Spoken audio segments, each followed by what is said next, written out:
Shalom. Haleluya. Baik. Boleh senggolkan kiri katakan, ojo turu loh ya. Wah ini ya.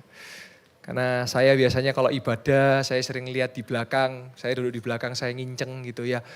Rawan sekali nih, kalau pas dengerin firman itu ngantuk biasanya ya. Kadang-kadang ada yang sudah mulai goyang-goyang, tapi ketika amin, amin gitu ya. Padahal goyang-goyang ya. Tapi saya percaya hari ini gak ada yang ketiduran. Karena kita percaya bahwa mujizat Tuhan masih terjadi sampai hari. Dan yang percaya katakan, amin. Ya, ini bahaya sekali karena seringkali kursi nyaman, AC dingin, wah ini membawa untuk tidur ya. Sehingga suatu kali ada jemaat Tuhan namanya Petrus ya. Tapi saya percaya, mohon maaf kalau mirip ya, tapi ini orang lain namanya Petrus. Ngantuk ya, jadi ngantuk udah kesel gitu tidur. Ya kalau bahasa Jawanya itu apa? Selier-selier gitu ya. Kena angin, kena AC, jadi selier-selier ngantuk. Nah sebelum ibadah, Petrus ini beli bakpao, ditaruh di kantongnya. Pendetanya kan berbicaranya menggebu-gebu. Tahukah saudara-saudara, ketika Yesus berjumpa dengan Petrus, dia berkata, Petrus apa yang ada padamu? Bangun dia, bakpao. Nah, ya, diangkat. Nah ini makanya hari ini saya percaya gak ada yang tidur ya. Karena kita rindu melihat mujizat nyata dalam hidup kita. Saya mau katakan bahwa iman itu tidak dibentuk saat ada badai. Tetapi iman yang terbentuk itu membuat kita bisa menang di atas badai.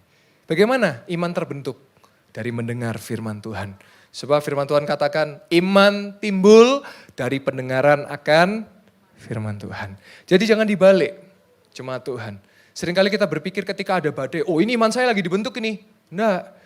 Ketika ada badai dan kita bertahan, artinya karena kita memiliki yang namanya iman. Karena iman yang terbentuk membuat kita bisa bertahan di atas atau di tengah badai. Jadi jangan dibalik ya. Seperti Daniel. Daniel imannya tidak dibentuk di dalam gua singa, tetapi Daniel memiliki iman sehingga ketika di dalam gua singa, dia percaya ditolong ataupun tidak ditolong, Tuhan tidak meninggalkan Daniel. Itulah iman. Dan saya percaya hari ini kita punya Tuhan yang luar biasa. Dan Tuhan kita mengingat setiap kebaikan kita. Kita mau belajar satu firman Tuhan dari seorang perempuan yang bernama Tabita atau Dorcas. Kisah Para Rasul 9 ayat yang ke-36. Nah ini ayat kesukaan kita semua, ayat apa? Terakhir, karena nggak panjang ayatnya. Tapi saya mau mengajak saudara lebih dalam lagi. Di Yope ada seorang murid perempuan, nih ya, kata murid perempuan dalam bahasa aslinya adalah materia, seorang murid perempuan bernama Tabita, dalam bahasa Yunani Dorcas. Perempuan itu banyak sekali berbuat baik dan memberi sedekah. Tahukah saudara, perempuan pada era di perjanjian lama maupun di perjanjian baru, itu posisinya tidak lebih tinggi daripada pria.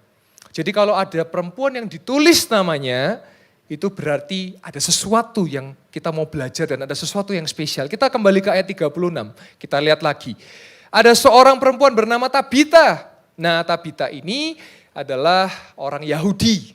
Tabita itu dari bahasa Aram. Ya. Sedangkan dalam bahasa Yunaninya itu Dorcas. Karena pada era itu banyak orang Yahudi yang hidup juga di eranya Yunani. Jadi rata-rata orang itu punya dua nama. Tabita dalam bahasa Aram, sedangkan Yunaninya adalah Dorcas. Kalau zaman sekarang kalau kita bisa kasih contoh, misalnya dalam bahasa Inggris Michael, dalam bahasa Spanyol Miguel, dalam bahasa Indonesia Mikael. Itu sama semua, hanya beda bahasa. Lalu kalau dalam bahasa Inggris Paul atau Paul, dalam bahasa Spanyolnya atau Latinnya Paulo, dalam bahasa Indonesianya Paulus. Itu sama semua bahasanya. Katanya sama, hanya beda bahasa.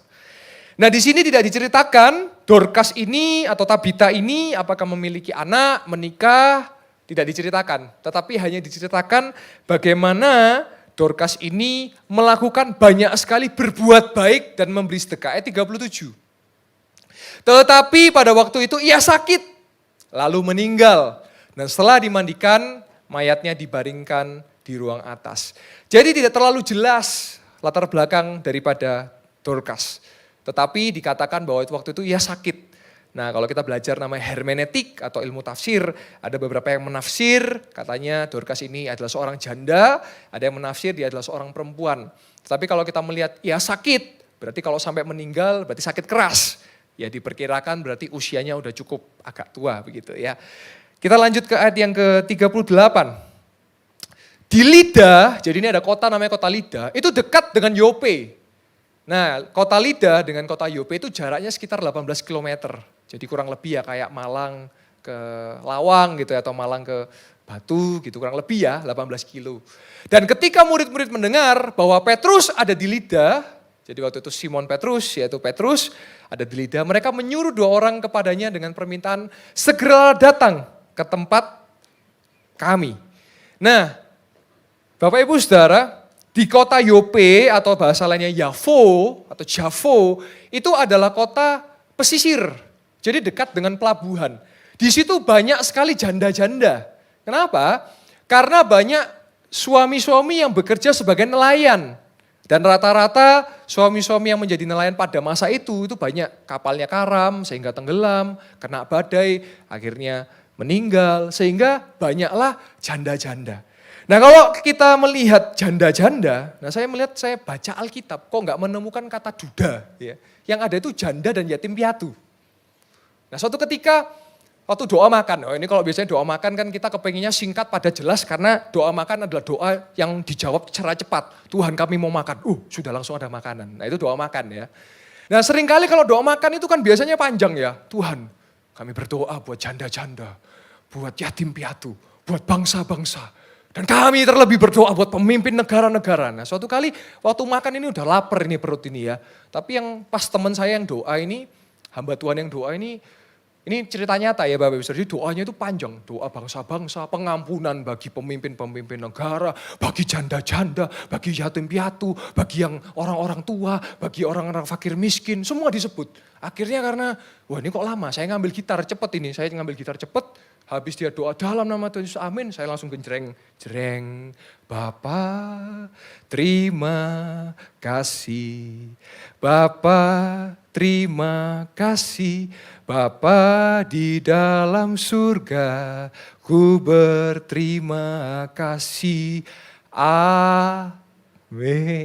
Nah, nanti kalau ada saudara yang doanya makannya panjang-panjang, ikuti cara saya. Setelah itu doanya langsung pendek. Tuhan Yesus, kami mau makan dan minum dalam nama Tuhan Yesus Kristus. Haleluya. Amin. Ya.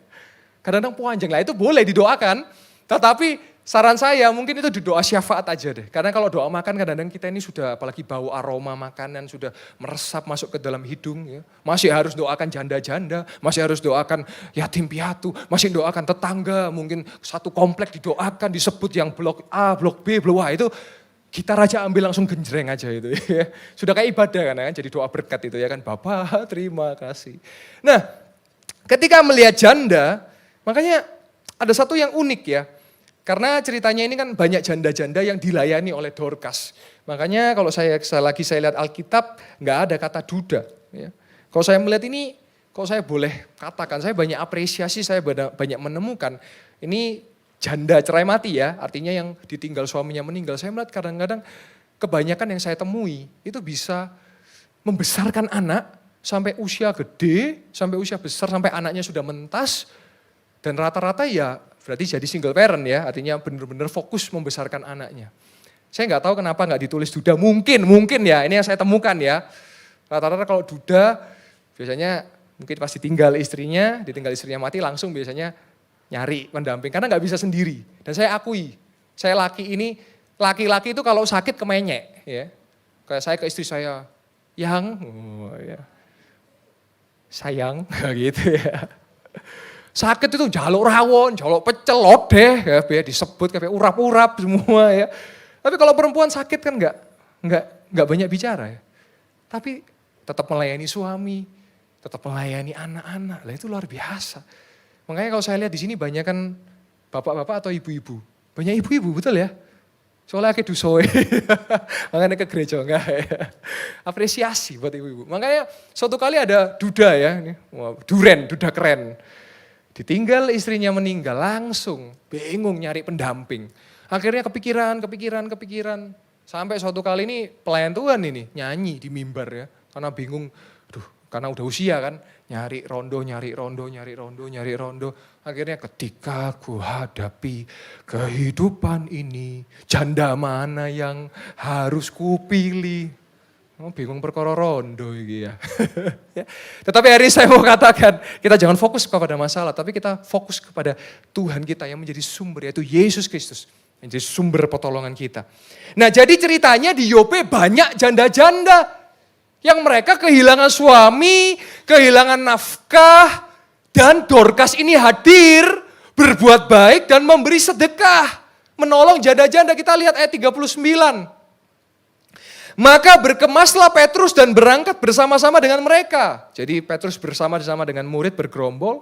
Setelah sampai di sana, ia dibawa ke ruang atas dan semua janda datang berdiri dekatnya dan sambil menangis.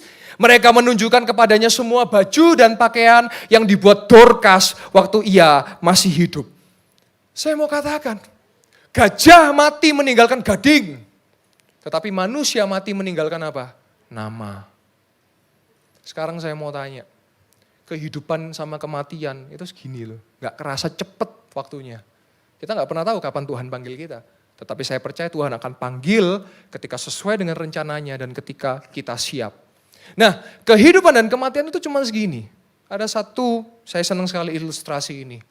Ketika kalau bayi lahir ya, jadi ini kehidupan, natalitas. Bayi lahir, bayi pasti nangis, betul nggak? Kalau nggak nangis ada yang salah. Pasti ada yang salah. Dan dokter harus memastikan bayi lahir itu pasti nangis supaya apa? Berarti jantungnya berdetak. Ketika bayi nangis, kita orang tua tertawa, senang. Yes, puji Tuhan. Anakku yang pertama lahir. Puji Tuhan, cucuku lahir. Bayi menangis, orang tua sekitarnya tertawa. Tetapi ketika kematian, Tuhan memanggil, apa yang terjadi? Sekeliling menjadi menangis kehilangan. Tetapi yang dipanggil menjadi tertawa. Kenapa? Kembali kepada Bapa di sorga. Karena percaya Yesus. Iman kepada Yesus, tidak ada jalan lain. Hanya iman kepada Yesus yang membawa kita kepada ke sorga. Nah, jangan dibalik. Ketika kita tidak lagi di dunia, orang-orang malah seneng. Yo iki pemasalah nih, iki sing gawe masalah. Syukur wis gak ada, jangan sampai. Tetapi ketika cerita Dorcas, ketika Dorcas tidak ada, orang-orang menangis. Janda-janda menangis, kenapa? Karena selama ini Dorcas yang memberi makan, selama ini Dorcas yang memberikan pakaian buat mereka janda-janda. Kita lihat di ayat ini. Ayat yang selanjutnya, ayat yang ke-40. Dikatakan, tetapi Petrus menyuruh mereka semua keluar, tolong keluar dulu ya. Lalu ia berlutut dan berdoa. Karena Petrus mau bersama dengan berarti jenazah dari Dorcas. Kemudian ia berpaling ke mayat itu dan berkata, Tabita, bangkitlah. Saudara-saudara, ini bukan satu kebetulan. Ketika sebelumnya dikatakan Dorcas menjadi Tabita, berarti Tuhan detil rinci dia memperhatikan. Sebab dia lahir dengan nama Tabita. Kalau Dorcas nama Yunaninya, tetapi dia lahir dengan nama Tabita. Tabita, bangkitlah. Lalu Tabita membuka matanya dan ketika melihat Petrus ia bangun lalu duduk. Tabita atau Dorcas itu adalah salah satu dari 7 orang yang dibangkitkan di Alkitab. Dari perjanjian lama sampai perjanjian baru ada 7 yang dibangkitkan. 3 di perjanjian lama dan 4 di perjanjian baru. Salah satunya yang paling terkenal siapa? Lazarus. Kita lihat ayat 41. Petrus memegang tangannya dan membantu dia berdiri. Kemudian memanggil orang-orang kudus beserta janda-janda. Lalu menunjukkan kepada mereka bahwa perempuan itu hidup. Ayat 42. Peristiwa itu tersiar di seluruh Yope atau Yafo atau Jafu. Dan banyak orang menjadi percaya kepada Tuhan.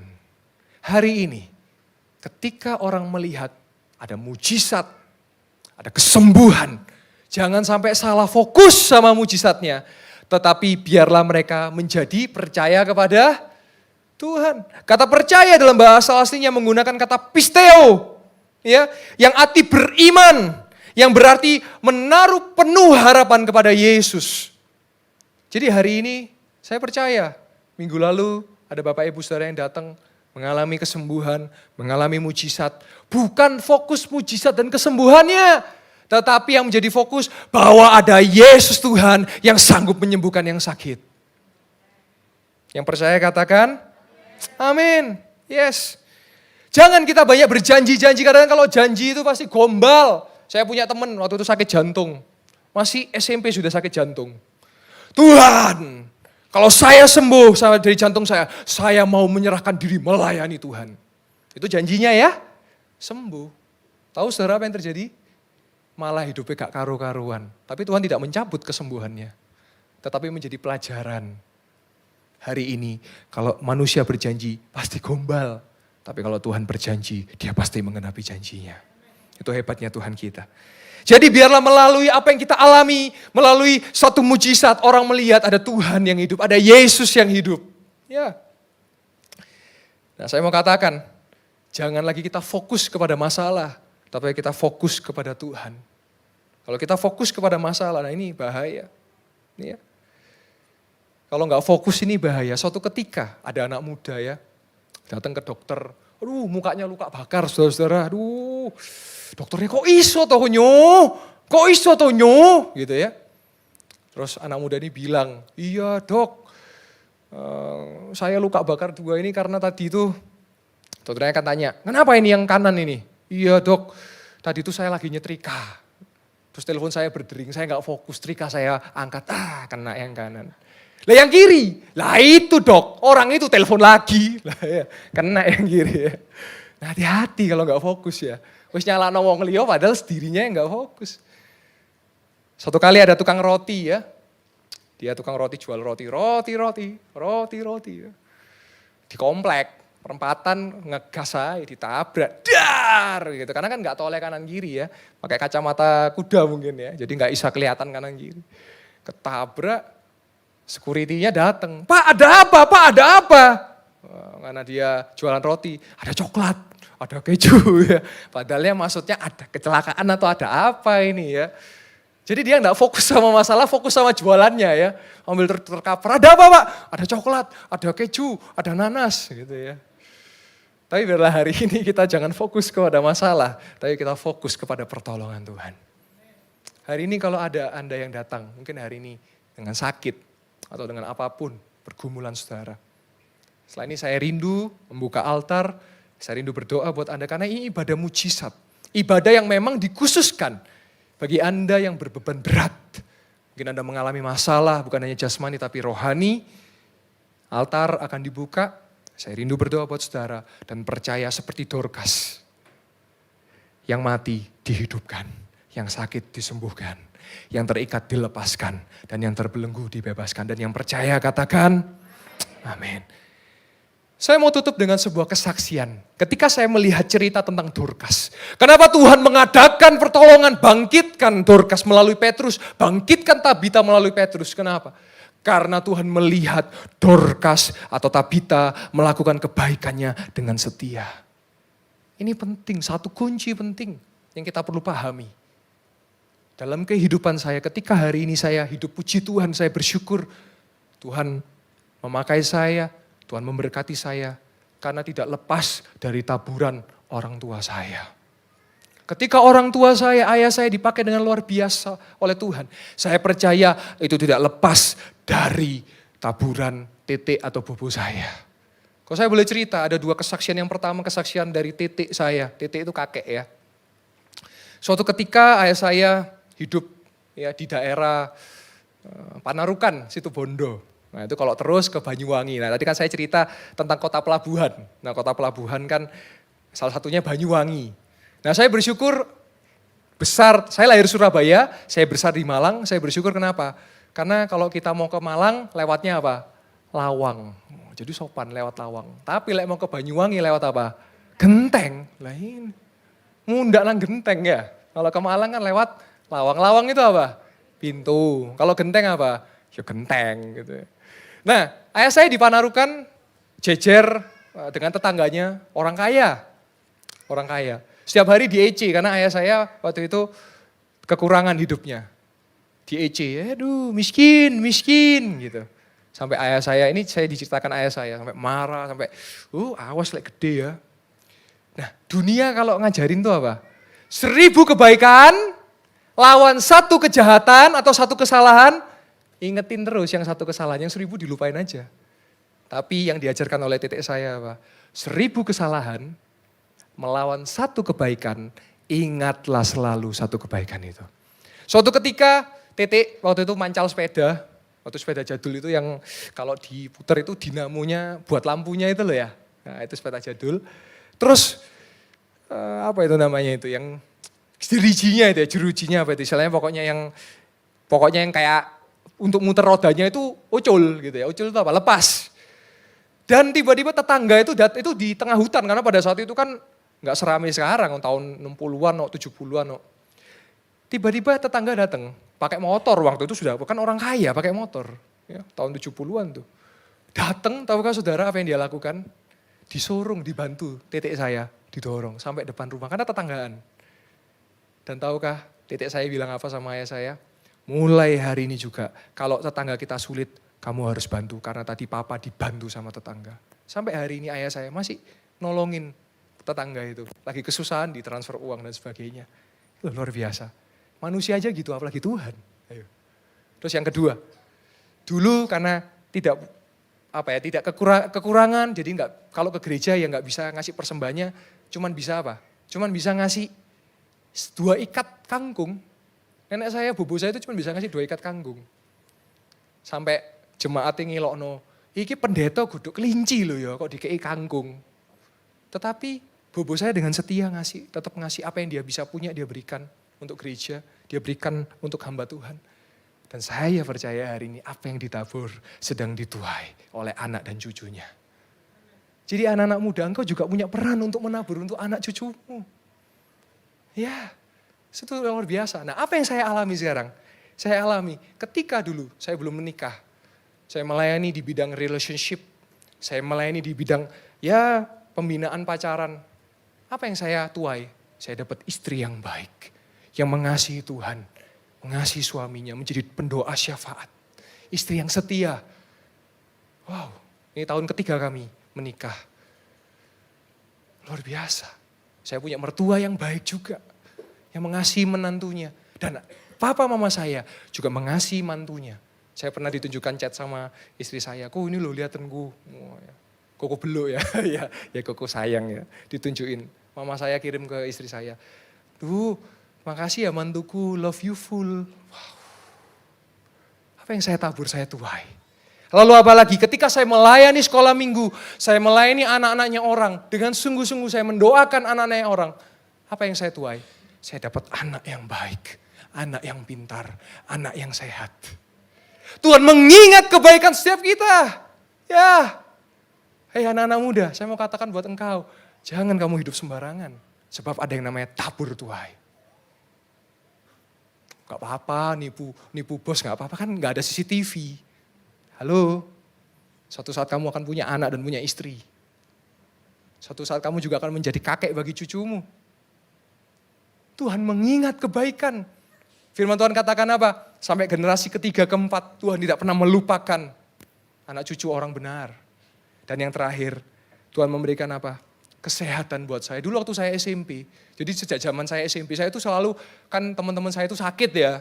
Di rumah sakit, bed rest, istirahat gitu. Saya itu yang ngunjungin, sampai saya mikir, kapan ya saya dikunjungin ya? Karena saya ini ngunjungin terus. SMA saya juga, ya maklum namanya anak pendeta ya. Anak pendeta udah dianggap kayak pendeta gitu. Padahal saya menjadi hamba Tuhan bukan karena saya anak pendeta, tapi saya tahu Tuhan panggil saya secara pribadi. Dan saya tahu ketika saya memilih menjadi hamba Tuhan, saya melihat bagaimana luar biasa dalam perjalanan pelayanan hidup saya. Dan ketika saya SMP, SMA saya ngunjungi, saya mikir, kapan ya saya dikunjungi ya? Enak ya di kasur gitu, terus didatangi, dikasih buah-buahan, dikasih coklat, dikasih makanan enak. Tiba-tiba Roh Kudus ngingetin saya, Yoel, ya, kamu tahu enggak? Kenapa kamu bisa ngunjungin teman-temanmu tanpa harus kamu yang dikunjungin? Saya dapat jawaban apa? Karena ketika kamu ngunjungin berdoa buat kesehatan orang, kamu berdoa buat kesehatan orang, maka Tuhan memberikan kamu kesehatan yang lebih. Dan ketika Tuhan memberikan kamu kesehatan yang lebih, bukan dipakai untuk foya-foya, tapi dipakai untuk menolong orang lain yang sedang sakit atau yang sedang lemah. Wow, saudara-saudara, Tuhan mengingat kebaikan kita. Jadi hati-hati. Wow, orang kan gak tahu aku nipu. Orang kan gak tahu aku ini mencuri. Tapi Tuhan tahu. Apa yang mau kita diingat sama Tuhan? Seperti Dorcas. Dorcas bukan orang hebat. Apa yang dia bisa lakukan? Cuman menjahit. Tetapi ketika dia mati, banyak orang menangisi kematiannya. Dan ketika Tuhan mengingat kebaikannya, Tuhan mengadakan mujizat melalui Petrus. Sehingga Dorcas atau Tabita yang mati dibangkitkan. Saya percaya hari ini Bapak Ibu Saudara cuma ada dikasih Tuhan. Tuhan gak pernah tutup mata atas hidup kita. Kalau kita ada salah, yuk introspeksi diri yuk. Kenapa ya Tuhan saya ngalami gini? Jangan-jangan karena Anda suka nipu orang sih soalnya. Bertobat. Jangan-jangan karena Anda suka tackle sliding orang lain. Bertobat. Mungkin karena Anda suka fitnah orang lain. Bertobat. Apa sih dosa yang paling marak hari ini apa sih? Perselingkuhan. Ngeri sekali. Hati-hati bapak-bapak. Istri cukup. Jangan ada. Ya atau lebih. Jangan ada simpanan cukup dalam bentuk saldo.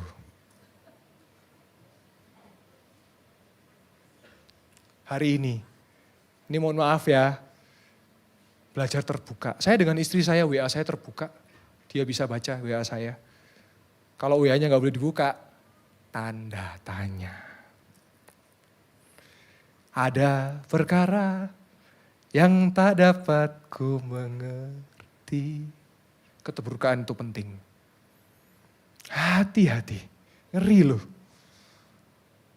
Terutama perselingkuhan, sungguh-sungguh. Papa mama yang ada, jangan sampai iblis masuk dalam keluarga. Yang jadi korban nanti siapa? Selain papa dan mama, anak jadi korban. Tetapi kita mau belajar seperti Dorcas. Tuhan mengingat kebaikannya. Sehingga ketika Tuhan mengingat kebaikannya, kemuliaan Tuhan dinyatakan dan peristiwa ini tersiar. Sehingga banyak orang menjadi percaya kepada Tuhan. Yang lalu biarlah berlalu, sebab yang baru sudah datang. Saya undang pemain musik boleh maju ke depan. Kalau ada engkau hari ini, Tuhan maaf, saya sudah terlalu jauh, saya membuat salah. Mungkin hari ini saya belum menjadi suami yang baik. Mungkin saya belum menjadi istri yang baik. Mungkin saya belum menjadi anak yang baik. Mungkin saya belum menjadi orang tua yang baik. Masih ada kesempatan untuk engkau memperbaikinya. Ketika hari ini engkau diberikan kesempatan untuk hidup, berarti artinya apa? Tuhan memberikan engkau kesempatan untuk memperbaiki. Oh, saya masih percaya. Seperti cerita Tabita. Ketika dia mati sementara waktu itu, dia mati. Banyak yang menangisi kematiannya. Karena apa? Dia berbuat baik dan memberi sedekah. Saya percaya gereja bukan tempat orang sempurna, tetapi tempat orang disempurnakan.